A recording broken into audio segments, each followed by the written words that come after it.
The smell of fear filled the air at Kepler Station. In the livestock section, dozens of creatures stood in metal cages, waiting to be sold. Most buyers walked past quickly, looking for the best animals to buy.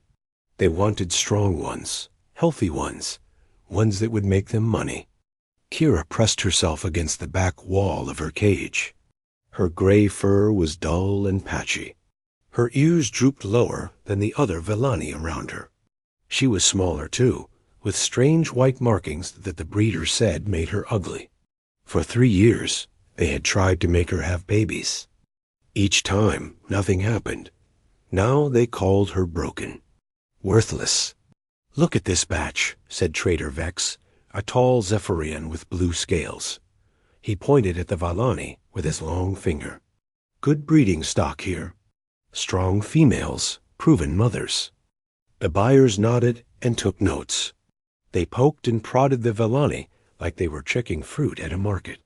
Kira watched them pick the pretty ones, the ones with shiny fur and bright eyes. Nobody looked at her cage in the corner. "What about that one?" asked the buyer, pointing at Kira. Trader Vex shook his head. "Defective. 3 breeding cycles, no results. Not worth your time." Kira closed her eyes. She had heard these words so many times. Defective, broken, useless. She knew what came next. Tomorrow, they would take her to the disposal center. Her life would end in a small, dark room. The morning grew busier. More aliens came to buy workers and breeding animals. Kira watched a group of Villani children get sold to a mining company.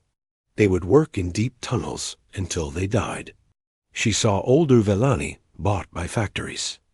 Their lives would be short and hard. Then she saw him. The human was different from the other buyers. He wore simple clothes, not fancy robes. His hands were rough and dirty from work. He had kind eyes that reminded Kira of her mother, who had died when Kira was young. Jake Morrison walked slowly through the market. He needed workers for his farm on New Eden. Good workers were expensive, but his crops were failing without help. He had saved money for months to come here. He stopped at the Vellani section. These rabbit-like people were known to be gentle and good with plants. Maybe 1 or 2 could help save his farm. "You want breeding females or work stock?" asked Trader Vex. "Workers," Jake said. "I need help with farming." Trader Vex showed him the strong males and the older females past breeding age. "These ones work hard. Good investment." Jake looked at each Vellani carefully. He saw the fear in their eyes, the way they shrank back when Trader Vex got close. It made his stomach hurt. On New Eden, humans and aliens worked together as friends. Here, they were treated like objects. His eyes found Kira in her corner cage. She was small and scared, but something about her was different. When their eyes met, he saw intelligence there, real understanding. "What about her?" he asked. "That one?" Trader Vex laughed. "Waste of space. Defective breeding stock. Can't make babies. I'll dispose of her tomorrow." Jake walked closer to Kira's cage. She didn't run away like the others. Instead, she stood up straight and looked right at him. In that moment, he saw something the Zephyrians had missed. This wasn't a broken animal. This was a person. "How much for her?" Jake asked. "She's not for sale. Defective stock goes to disposal." "Everything has a price," Jake said. "Name yours." Trader Vex looked confused. "You want defective breeding stock?" "She can't make babies." "I don't want her for breeding. I want her as a worker. A paid worker with rights." The marketplace went quiet. Other traders stopped talking. Buyers turned to stare. Nobody bought defective stock as workers. Nobody gave aliens rights and wages. "You're crazy human," Trader Vex said. "But if you want to waste money, 500 credits, it was highway robbery. The same amount could buy 3 healthy workers." But Jake looked at Kira again. She was watching him with hope in her eyes. Real hope, maybe for the first time in her life. "Deal," he said. Trader Vex couldn't believe it. He took Jake's credits and opened Kira's cage.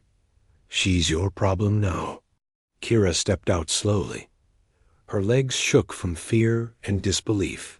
The human had bought her, but why? What did he want? Jake knelt down to her level. "My name is Jake.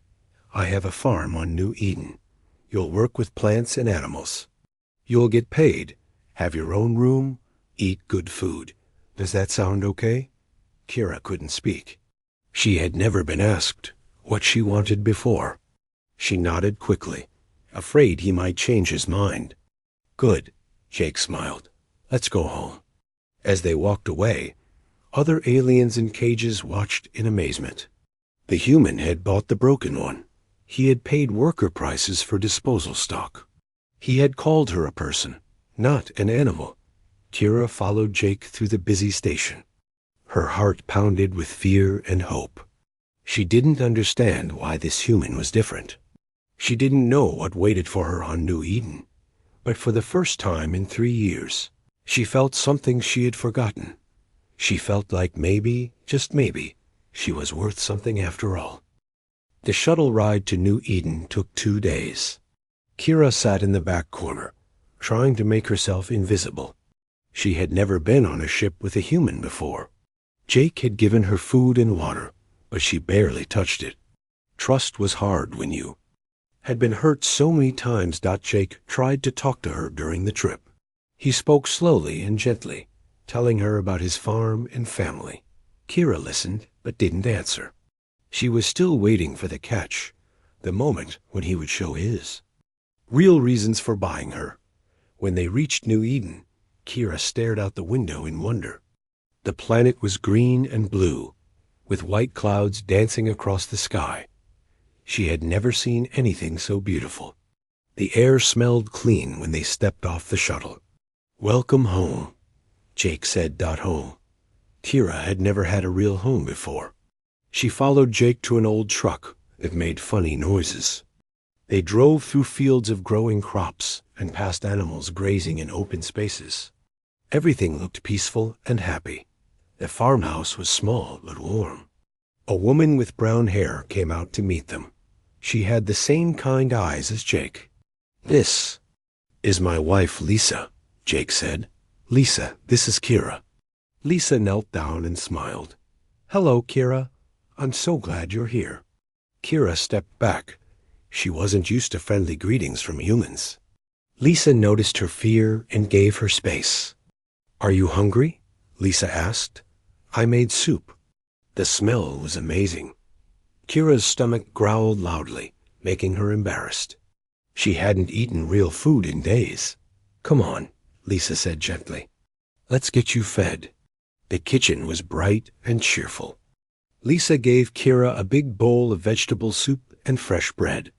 It was the best meal Kira had ever tasted. She tried to eat slowly like a proper person, but she was so hungry. "It's okay," Lisa said. "Eat as much as you want." A teenage boy ran into the kitchen. He had Jake's brown hair and Lisa's smile. "Is this the new worker Dad told me about?" he asked. "Danny, this is Kira," Jake said. "She's going to help us with the farm." Danny sat down across from Kira. "Cool. Do you want to see the animals after lunch? We have cows and chickens and a pig named Bacon."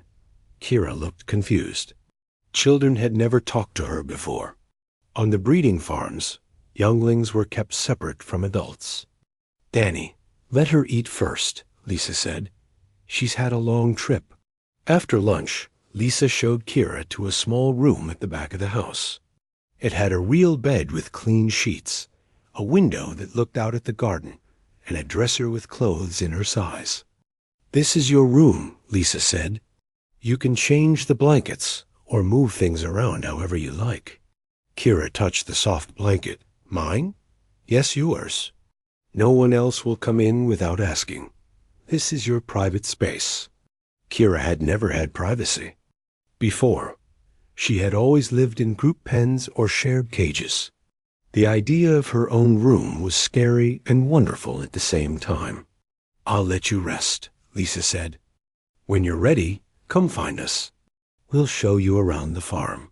Alone in her room, Kira sat on the bed and cried. She didn't understand why these humans were being nice to her. Every adult in her life had hurt her or used her. These people seemed different, but maybe it was a trick. That evening, she found the family eating dinner in the kitchen. They had saved a place for her at the table.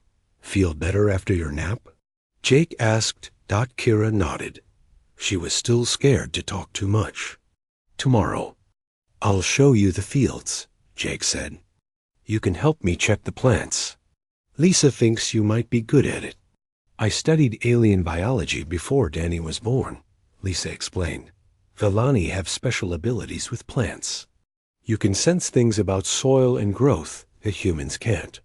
Kira looked surprised. "You know about my people?" "A little," Lisa said. "I know you're much smarter than those traders think. I know your people were farmers before the Zephyrians took over your world." It was true. Kira's grandmother had told her stories about the old days, when Vellani grew beautiful gardens and lived free. That was before the war, before they became property. "Can you really feel what plants need?" Danny asked. Excited. Kira hesitated, then nodded. "Sometimes. If I touch the soil, I can tell if plants are sick or happy." "That's amazing," Danny said. "Our crops have been doing poorly. Maybe you can figure out why." The next morning, Jake took Kira to the fields. The corn was growing, but the leaves looked yellow and sad. Jake had tried fertilizer and water, but nothing helped. Kira knelt down and put her hands on the earth. She closed her eyes and concentrated. Through her fingertips, she could feel the life in the soil. Something was wrong. The balance was off. "The dirt is tired," she said softly. "Tired?" Jake asked. "Too much of the same crop. The soil needs different plants to rest and grow strong again." Jake stared at her. He had been growing corn in this field for 3 years straight. He never thought about the soil getting tired. "What should I plant instead?" Kira touched different spots around the field. "Beans here. They will feed the soil. Squash there to keep weeds away. Sunflowers on the edges to bring good insects." It was called crop rotation. Jake had learned about it in school, but forgot to use it. This small Vellani knew more about farming than he did. Over the next few weeks, Kira helped Jake replant the fields. She showed him which plants to put together and which ones to keep apart.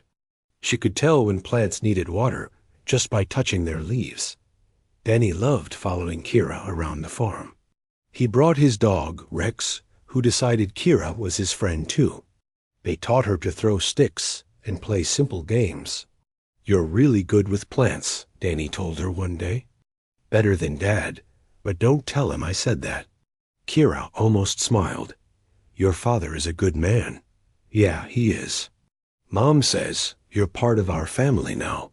Family. Kira had never been part of a family before. The idea made her chest feel warm and tight at the same time. But late at night, when the house was quiet, Kira still cried. The Morrisons were kind, but they didn't know her secret shame. They didn't know she was broken inside, unable to have the babies that made females valuable. She was damaged goods, defective, and someday they would find out and not want her anymore.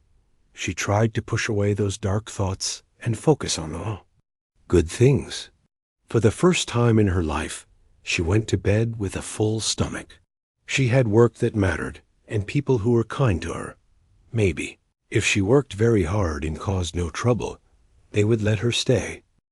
3 months passed on the Morrison farm. Kira grew stronger and healthier every day. Her fur became shiny, and she gained weight. She still jumped when people moved too fast, but she was learning to trust her new family. The crops she had helped plant were growing beautifully. Other farmers came to see what Jake was doing differently. They were amazed when they found out his secret was a small Villani female who could talk to plants. "She's got magic hands," said Bill, Jake's neighbor. "My corn is half the size of yours." Kira blushed when people praised her work. She wasn't used to being valued for anything besides breeding. One morning, a shuttle landed near the farmhouse. Out stepped a human woman with gray hair and a medical bag. "That's Dr. Amy Carter," Lisa told Kira. "She comes every few months to check on all the farm workers. Make sure everyone is healthy." Kira felt scared. Doctors had always meant pain in her old life. They poked and prodded her, trying to fix what was wrong with her body. "It's okay," Lisa said, seeing her fear. "Dr. Carter is nice. She just wants to help." Dr. Carter was different from the Zephyrian doctors. She asked Kira how she felt instead of just examining her. She explained everything she was doing. "Your blood pressure is good," Dr. Carter said, checking her arm. "Have you been eating well?" "Yes, ma'am," Kira said quietly. "Any pain or discomfort?" Kira shook her head. She felt better than she ever had in her life. Dr. Carter ran more tests, taking small samples of blood and checking Kira's reflexes. Everything seemed normal until she looked at the results on her scanner. "Interesting," she said. "What is it?" Lisa asked. "I need to run a few more tests." "Kira, this might take a little longer. Is that okay?" Kira nodded, though she felt nervous. Dr. Carter took more blood samples and used a strange machine that hummed and beeped. An hour later, Dr. Carter sat down with a serious look on her face. "Kira, I need to ask you something personal. Were you told you couldn't have children?" Kira's ears drooped. "Yes, I'm defective. Broken. That's why they sold me." "Can you tell me about the breeding process? What did the doctors do?" "It was painful to remember," but Kira explained. The Zephyrian doctors had given her shots and pills. They had forced her to mate with different males at specific times. When nothing happened, they tried surgery and more drugs. Dr. Carter listened carefully, making notes. When Kira finished, the doctor was quiet for a long time. "Kira," she said finally, "you're not defective. There's nothing wrong with you." "But I can't have babies," Kira whispered. "The Zephyrians were using the wrong treatment. Your genetic type needs different hormones, different timing. They were essentially trying to force a square peg into a round hole." Kira stared at her. "I don't understand." Lisa took her hand gently. "Dr. Carter is saying you can have children. The doctors on your world just didn't know how to help you." The words hit Kira like a physical blow. She couldn't breathe. "No, that's not possible. I tried for 3 years." "Your people have genetic variations," Dr. Carter explained. "About 5% of Villani females have your particular type. It's completely natural, but it requires different medical support. The Zephyrians only know one method, and it doesn't work for your type." Kira started shaking. "You mean all this time ... I wasn't broken?" "No, honey," Lisa said, pulling her into a hug. "You were never broken." Kira sobbed into Lisa's shoulder. 3 years of shame and pain crashed over her. She had believed she was worthless, defective, a failure as a female. But it had all been a lie. "They threw me away," she cried. "They were going to kill me because I was different." "I know," Lisa said softly. "I'm so sorry they hurt you." Jake had been listening from the doorway. He came over and put his hand on Kira's head gently. "You're safe now," he said. "No one will ever hurt you like that again." Dr. Carter gave them privacy while Kira cried out years of grief and anger. When she finally calmed down, the doctor sat with her again. "If you ever want to have children," Dr. Carter said, "it's possible with the right medical care. But that's entirely your choice. Your worth isn't tied to having babies." Kira looked up with tear-filled eyes. "Really? I could be a mother? With proper treatment and a compatible partner, yes. For the first time since she was young, Kira dared to dream about having a family. Little ones to teach about plants and soil. Children who would grow up free on New Eden. But that dream was interrupted 2 days later. A large ship landed at the spaceport in town. It was Zephyrian, with the symbol of the Trade Guild on its side. Jake got a call from the Port Authority. They're asking about a Vellani female, the official said. They claim you bought stolen property. Jake's face went dark. I bought her legally. I have the receipt. They say defective stock can't be sold as workers. They want her back. Kira heard the conversation and felt her world collapse.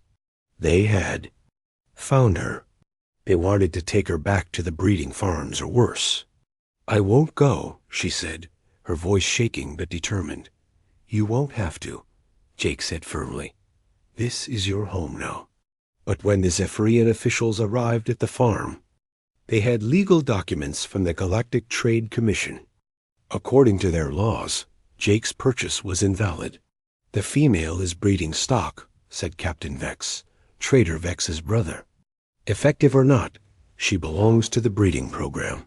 She's a person, not property, Jake argued. Human law doesn't apply here, Captain Vex said coldly. Galactic trade law is clear. Return the female or face penalties. Kira stood behind Jake and Lisa, terrified but trying to be brave. Danny stood beside her, his young face angry. This is wrong, Danny said loudly. Kira is our family. Captain Vex ignored him. You have 1 day to comply. After that, we take her by force. As the Zephyrians left, Kira felt her brief taste of freedom slipping away. She had learned she could have children, could have the family she'd always wanted. But none of it mattered if they dragged her back to bondage. We'll fight this, Jake said, putting his arm around her shoulders. But Kira knew how powerful the Trade Guild was. Humans were newcomers to galactic society.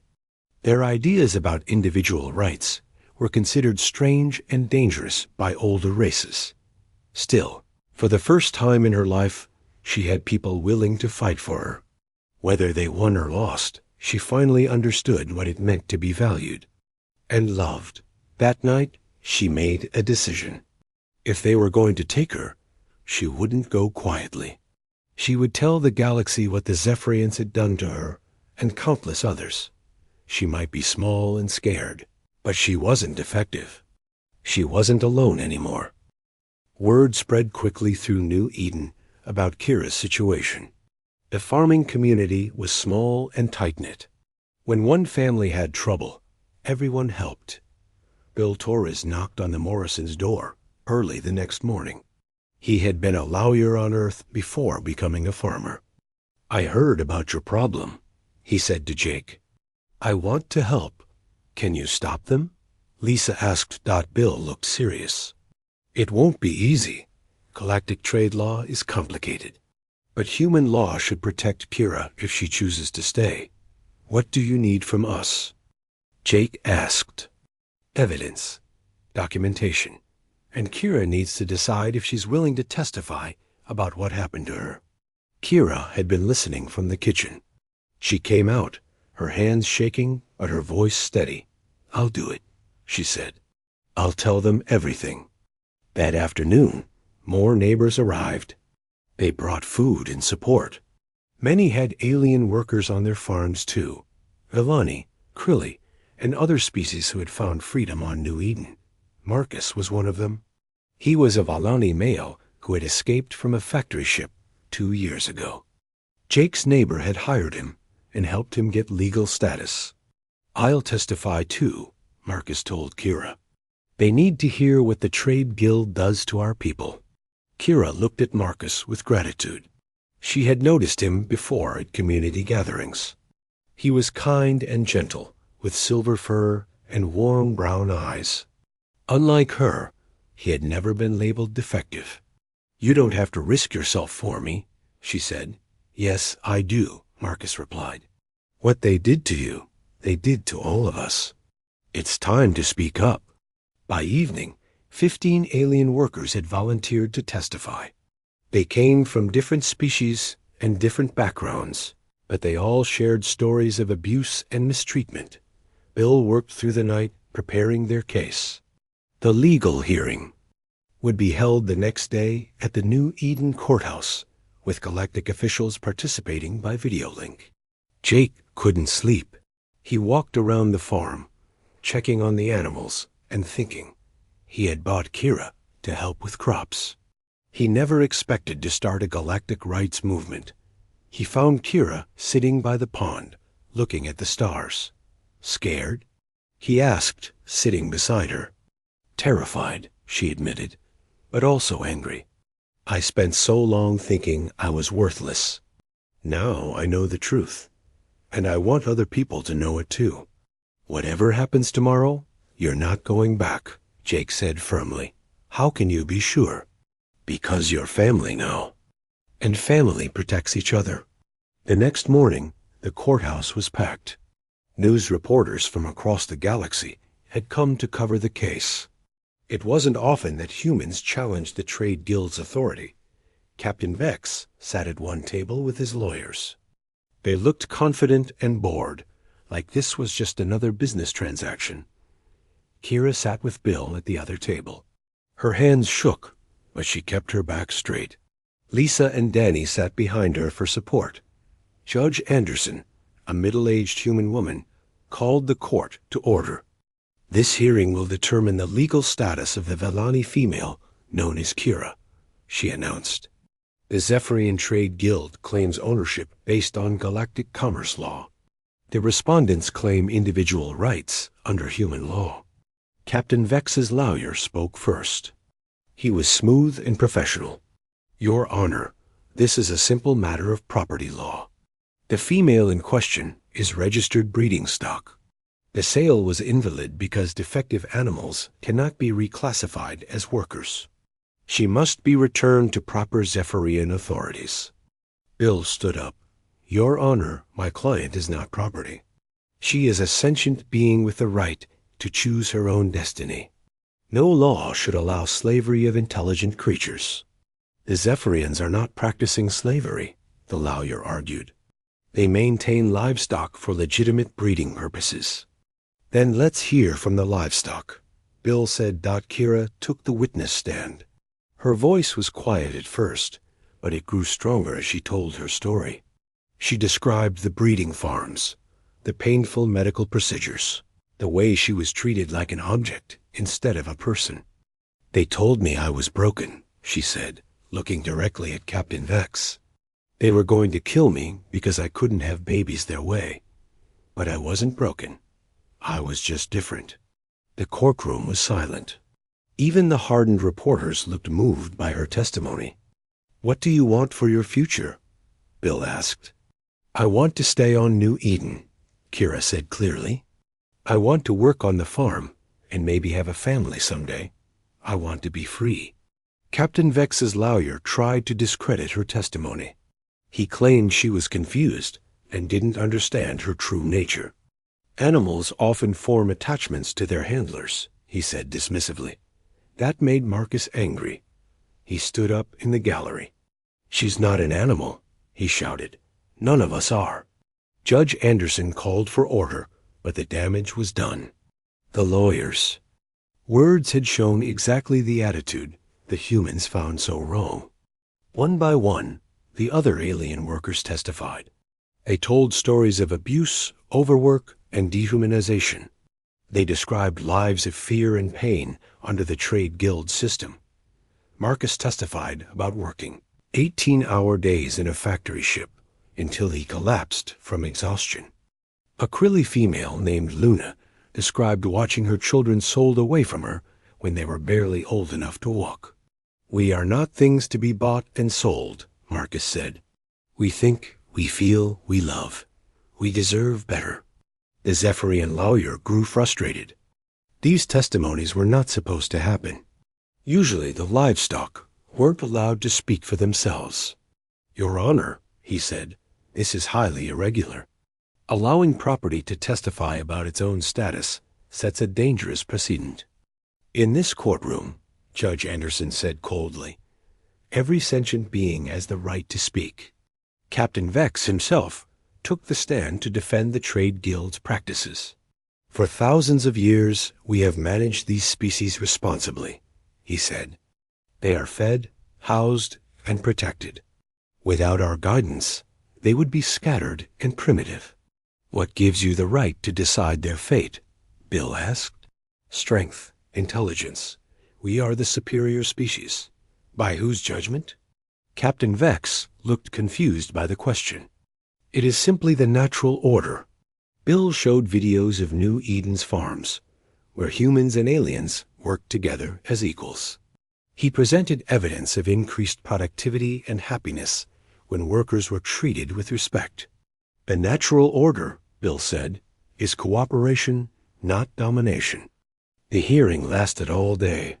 Both sides presented their arguments to Judge Anderson, and the panel of galactic observers dot as the sun set. Judge Anderson prepared to make her ruling. The courtroom held its breath. Kira reached over and took Marcus's hand. Whatever happened, she was grateful for this chance to tell her truth. This court finds, Judge Anderson began, that no sentient being can be owned by another. The plaintiff Kira is granted full legal status as a resident of New Eden, with all rights and protections thereof. The courtroom erupted. Kira couldn't believe it. She was free, really truly free, but Captain Vex was furious. This ruling violates galactic law. We will appeal to the highest levels. That is your right, Judge Anderson said calmly. But until then, Kira stays where she chooses to stay. As they left the courthouse, Kira was surrounded by supporters. News reporters wanted interviews. Other aliens asked if they could come to New Eden too. What will you do now? A reporter asked. Kira looked at the Morrison family, then at Marcus, then at all the friends who had stood with her. I'm going home, she said simply, and I'm going to live. The legal battle was far from over. The trade guild would fight this decision with everything they had. But for tonight, Kira was free, and that was enough. 6 months later, the Galactic Supreme Court made their final decision. They upheld Judge Anderson's ruling and created new laws protecting sentient beings from slavery. The case became known across the galaxy as the Morrison precedent. Captain Vex and the Trade Guild were furious, but they had to follow the new laws. Across the galaxy, aliens who had been treated as property began demanding their freedom. Kira barely paid attention to the legal news anymore. She was too busy with her own life on New Eden. The farm was thriving, and she had become the colony's expert on sustainable agriculture. Other settlements asked her to visit and teach them her methods. More importantly, she and Marcus had fallen. In love, it started slowly. Marcus helped with farm work during busy seasons. They would talk while weeding vegetables or feeding animals. He made her laugh with funny stories about life on his neighbor's farm. She taught him about plant care and soil health. You have magic in your hands, he told her one day as they watched seedlings sprout in perfect rows. It's not magic, Kira said, blushing. It's just listening to what the plants need. That's magic to me, Marcus said softly.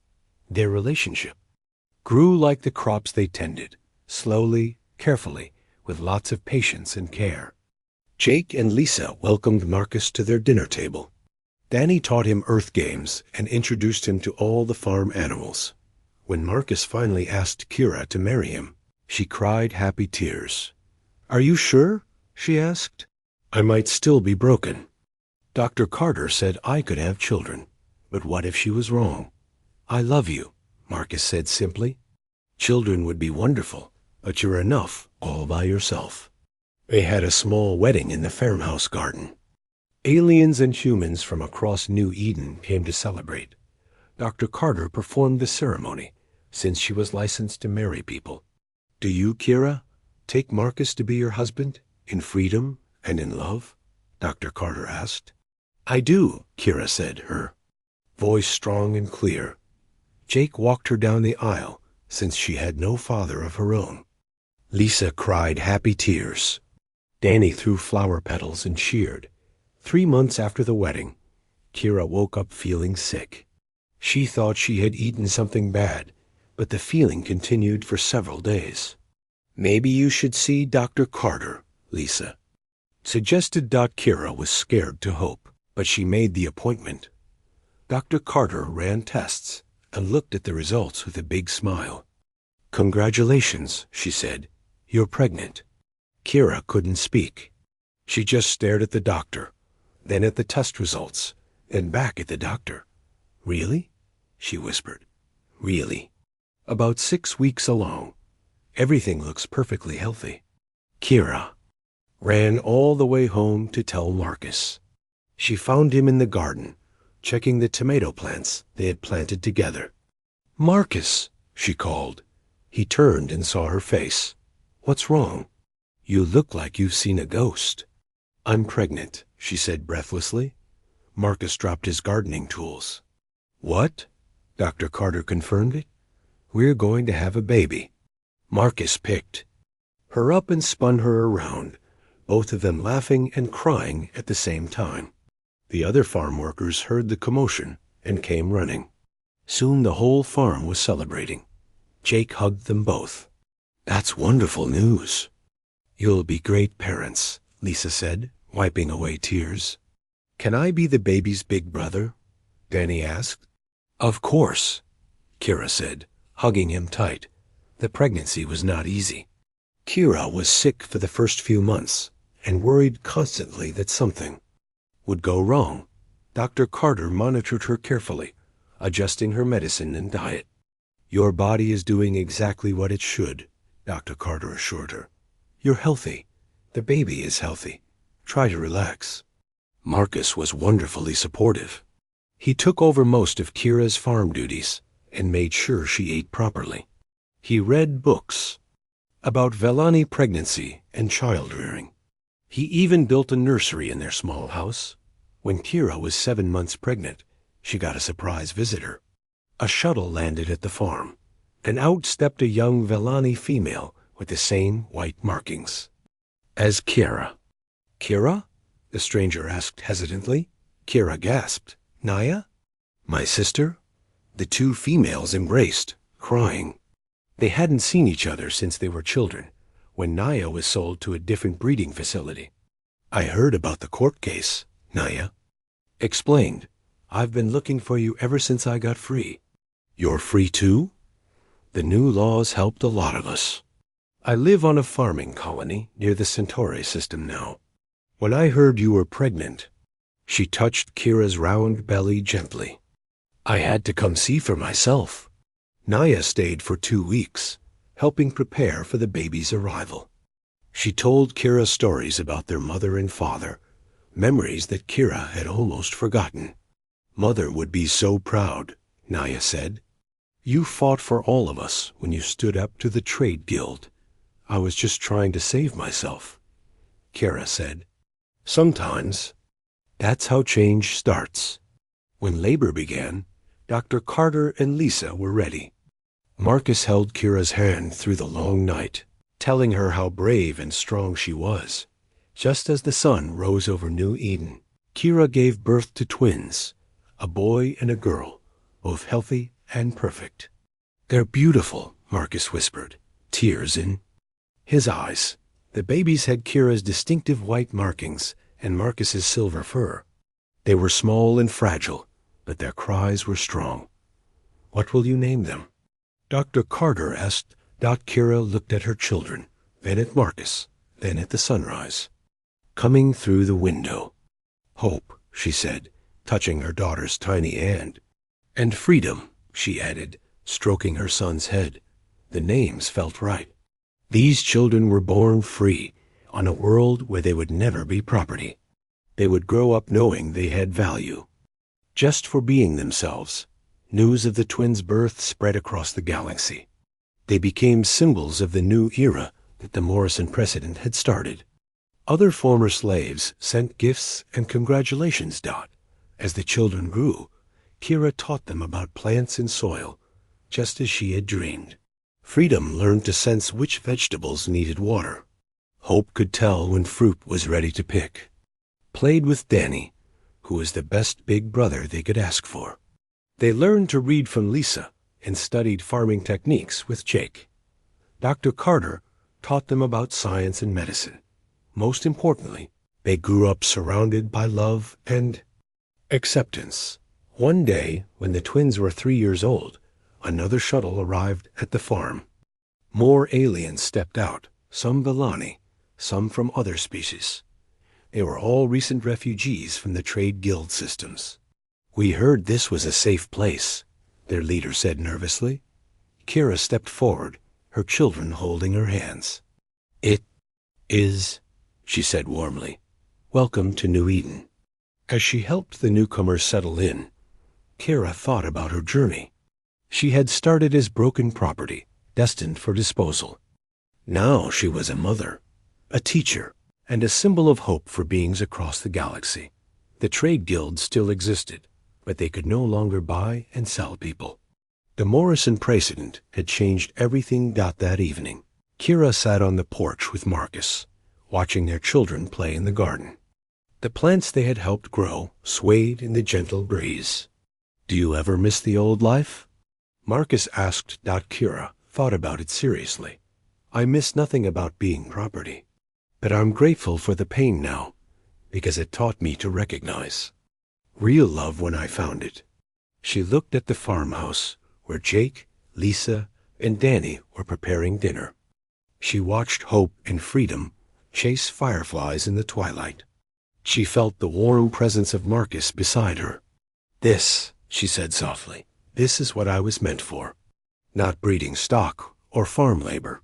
This being a mother, a wife, a free person, who chooses her own path." As the stars came out over New Eden, Kira felt complete. She had found her true family, not through genetics or ownership, but through love and choice. And in the distance, another shuttle was landing, bringing more refugees to freedom. The work was far from over, but tonight it was enough to simply be home.